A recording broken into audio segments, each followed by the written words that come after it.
It beneath the Earth's crust lies a mystery that has captured imagination for centuries. A word within a word. Hollow Earth. Is it just a myth?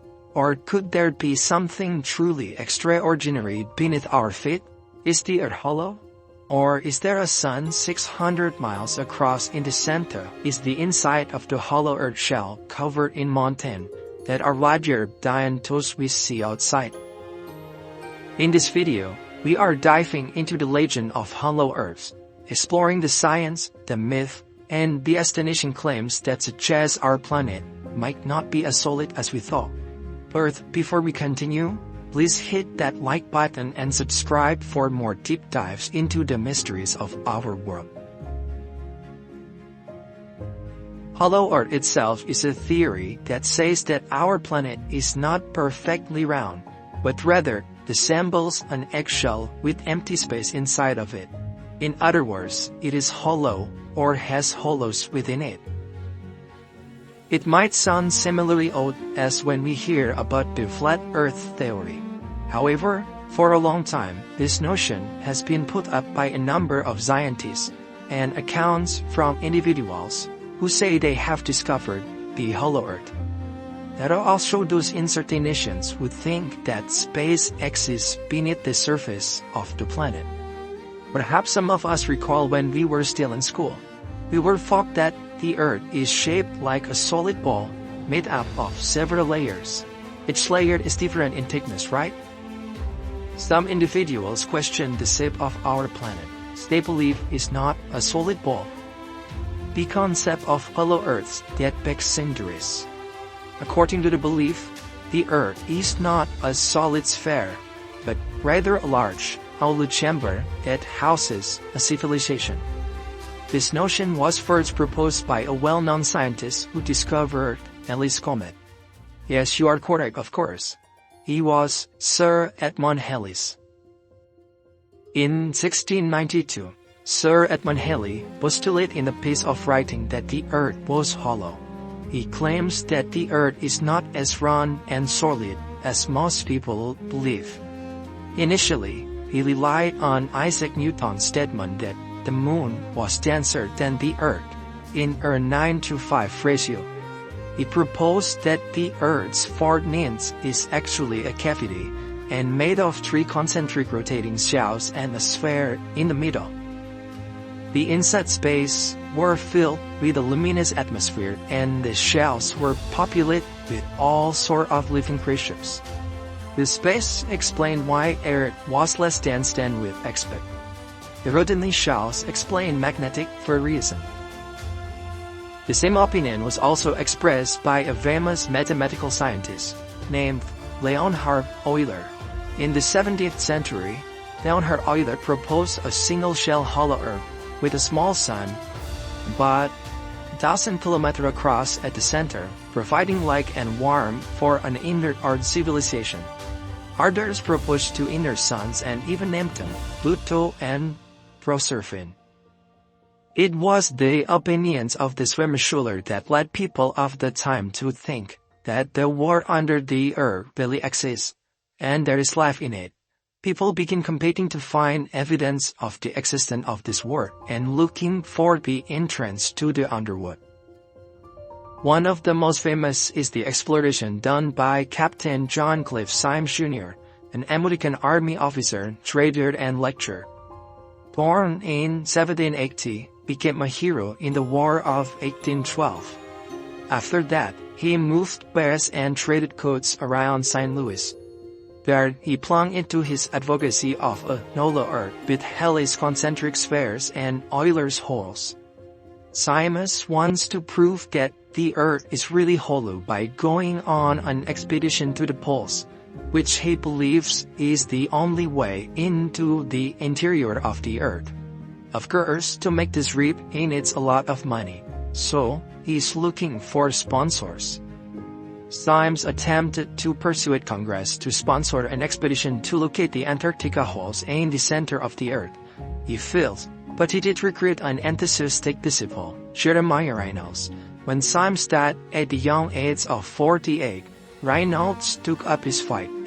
Denmark was successful in raising funds for Antarctica journey in 1829. This expedition became known as the U.S. Exploring Expedition. This expedition reached Cape Disappointment, Antarctica after going through various troubles on the way. However, it ended in failure. It yielded nothing, of course. In the beginning of 20th century, there was a United States naval officer and explorer named Admiral Richard Evelyn Byrd on an exploratory mission to Antarctica in preparation for the construction of an American military base. There was nothing unusual about the expedition at first, until Byrd died, and that it was told that his son found a secret diary of his father's, and it reads a flight to the land beyond the pole into the hollow earth. The title sounds fairly dramatic. However, the content of the book is certainly more extraordinary. He wrote that he was forbidden to say what he wrote in the diary. When he flew over the pole, his aircraft was suddenly pulled by a pressure. It made him lose control. He could see around him many other small objects like flying saucers, which then descended downward. The aeroplane he was traveling in was also being pulled down. So he thought it was the flying saucers that were bringing him down. He was brought down to the interior of the Earth, where conditions are very different from the pole. The location is quite warm, unlike the frozen poles. It was described that in the interior there was a forest, like an ancient forest, with animals never seen on the surface of the Earth. There is a city that has a very beautiful rainbow. The city sparkles as if it were made of crystal. The Archimata creature would then say to him who was confused, "Yes, you are in the domain of Agartha." Agartha is a mysterious kingdom supposedly located in the center of the Earth. Agartha was originally only known by people living in the Himalayas. But the name Agartha began to go global when many European explorers and traders who came there heard the story and make it popular in the Western world. Hindus know it as Aryavarta, land of the Aryans or land of the noble, the land where the Vedas appear. Scientists call it Chitin, the Western paradise of Siwangbu. 19th century Christians know it as Ilafodya, and the Kyrgyz call it as Chanaidar. However, Rugodasia is better known by its Sanskrit name, Shambala, or Shangri-La, meaning a place of peace, tranquility. So some say, the story of the Agartha originated in Shambala or Shangri-La. The Agartha civilization is said to have had a population of billions and was the most modern civilization on Earth. It is said that the kingdom of Agartha is led by a very strong king, not only in physical strength but also in magical powers and knowledge. The entrance to the Agartha is scattered in underground caves that are all over the surface of the earth. It is said that the people of Agartha have fairly advanced science and technology.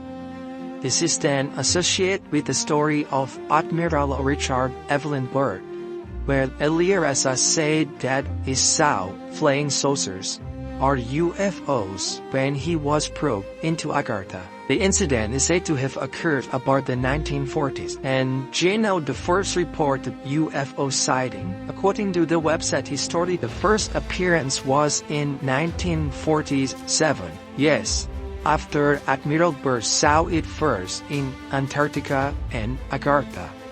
So, what does science have to say about hollow Earth?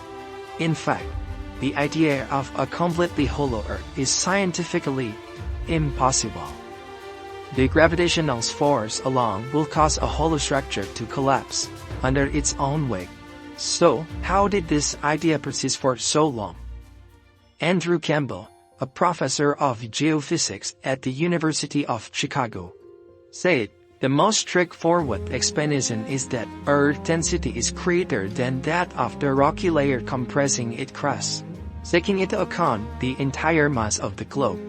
The average density of Earth is 5.5 grams per cubic centimeters, whereas the average density of rocks in the crust is 2.7 grams per cubic centimeter, according to Shambala. The density of our planet will be less than the density of its crust if it were hollow. Though they can't travel here, scientists may still measure the makeup of the Earth using other methods. For instance, they can examine how earthquake waves travel through the interior of the Earth, flowing and shifting course as they approach the boundary of its layers. While the hollow Earth theory may not hold up to scientific scrutiny, it remains a fascinating piece of our cultural imagination. Whether it is used to tell exciting stories or fuel conspiracy theories, Hollow Earth is a reminder that there is always more to discover about the world around us. Thanks for watching. If you enjoyed this exploration of Hollow Earth, hit that like button and subscribe for more deep dive into the mysteries of our world. And as always, keep questioning, keep exploring. Hit us.